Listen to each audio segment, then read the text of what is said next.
Spiritual waves. Bhakti Dhara. Shri Durga सप्तस्ती त्रयोदश अध्याय। ध्यानम्।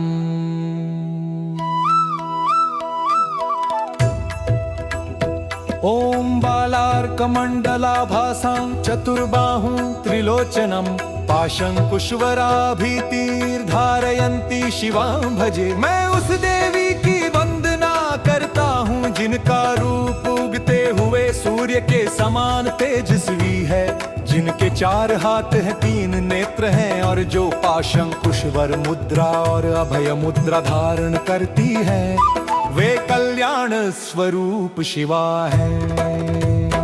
ओम ऋषिरुवाच तत्ते कथितं भूप देवी महात्म्यमुत्तमम् एवं प्रभावा सा देवी येदं धार्यते जगत। ऋषि कहते हैं, हे राजन, मैंने तुम्हें देवी का यह महान महात्म्य बताया। यह देवी इतनी प्रभावशाली है कि इनके द्वारा ही यह संपूर्ण जगत धारण किया जाता है।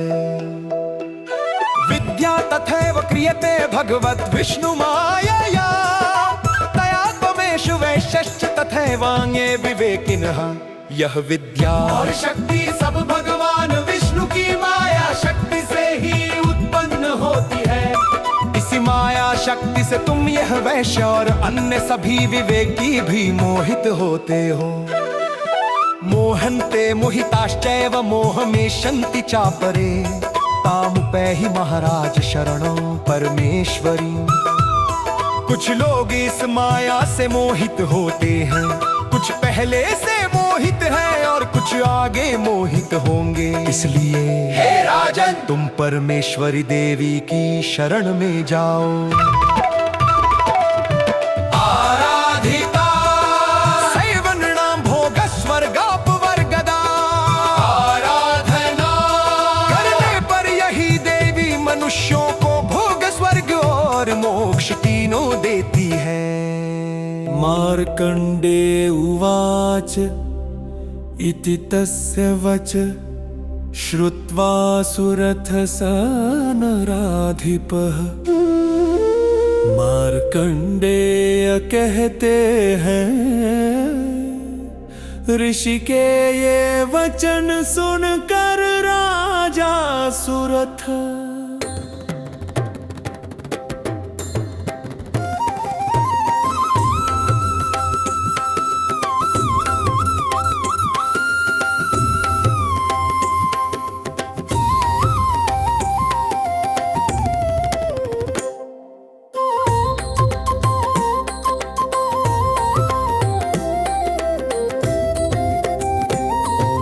प्रणिपत्य महाभागं तमृषिं शंसितव्रतं निर्विण्णोऽतिममत्वेन राजापहरणेन च।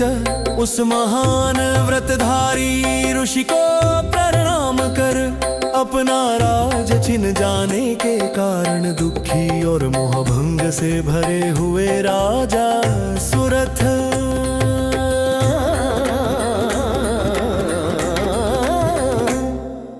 जगाम सद्यस्तपसे सच वैश्यो महामुने संदर्शनार्थमम्बाया नदी पुलिन संस्थित।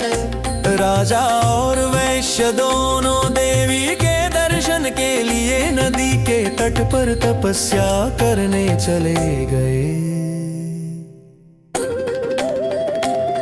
सच वैश्यस्तपस्ते पे देवी सूक्तं परुञ्जपन् तो तस्मिन् पुलिने देव्या कृत्वा मूर्तिं महिमयीम्।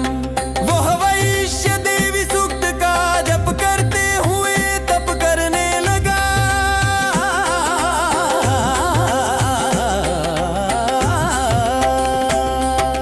दोनों ने वहाँ देवी की मिट्टी मूर्ति बनाकर पूजा प्रारंभ कर दी।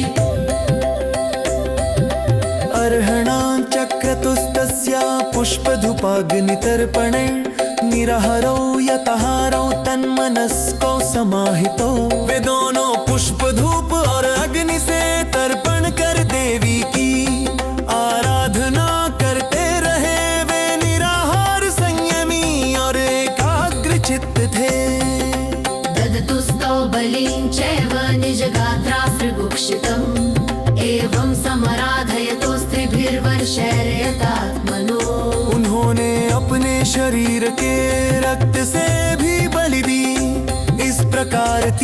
वर्ष तक पूर्ण संयम से आराधना करते रहे।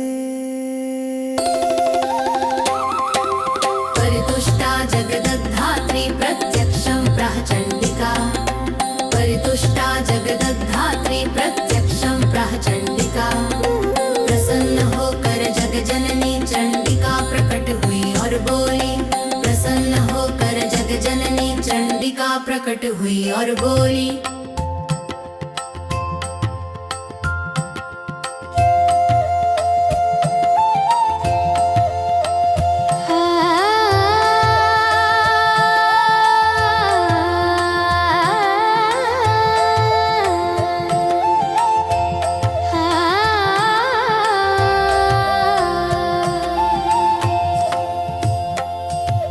यत्प्रार्थ्यते त्वया भूप त्वया च कुलनन्दन।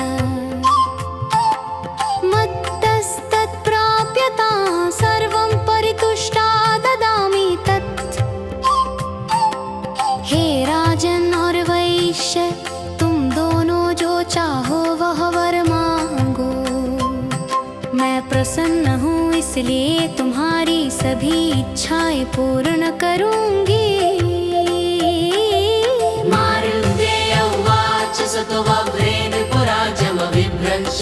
न जन्मनि अत्रैव च निजराज्यं हतशत्रुबलं बलात्। राजा ने कहा, अगले जन्म में भी मेरा राजन छीने और इस जन्म में भी मैं अपना राज्य पुनः प्राप्त करूं। सोऽपि वैश्यस्ततो ज्ञानं वव्रे निर्विण्णमानसः। ममेत्यहमिति प्राज्ञः संगविच्युतिकारकम्। उस वैश्य ने कहा, मैं मेरा तथा मैं के भ्रम से मुक्त होकर ज्ञान प्राप्त करना चाहता हूँ। देव्युवाच शैरहोपते स्वं राज्यं प्राप्स्यते भवान्। देवी बोली, कुछ ही दिनों में तुम अपना राज्य पुनः पालोगे।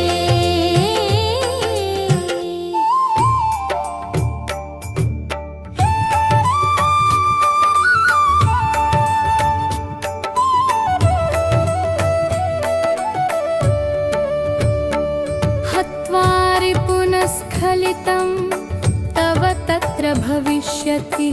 मृतश्च भूयः सम्प्राप्य जन्मदेवाद्विवस्वतः सावर्णिको नाम मनुर्भविष्यति। तुम अपने शत्रुओं को पराजित कर स्थिर राज्य प्राप्त करोगे। मृत्यु के बाद तुम सूर्य देव के पुत्र रूप में जन्म लेकर सावर्णी मनु कहलाओगे।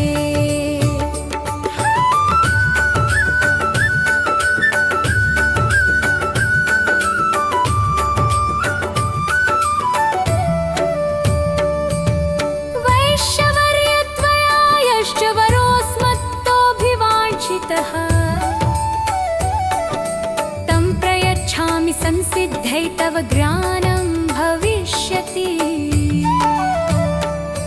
हे श्रेष्ठ वैश्य, तुमने जो ज्ञान का वर मांगा है वह मैं तुम्हें प्रदान करती हूँ।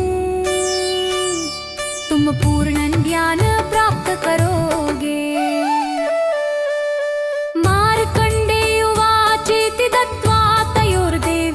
यथाभिलषितं वरम् बभूवान्तर्हिता सद्यो भक्त्या ताभ्यामभिष्टुता। इस प्रकार देवी ने दोनों को मन चाहा वर दिया और उनकी भक्ति से प्रसन्न होकर तुरंत दृश्य हो गईं।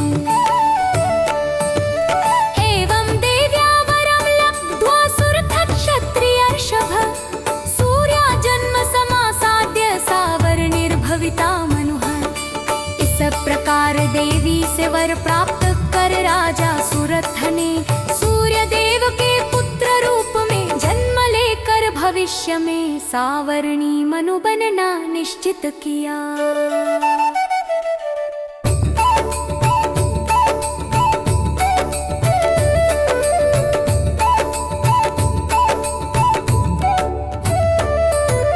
वीडियो अच्छी लगी हो तो चैनल को सब्सक्राइब करें और वीडियो को लाइक करें।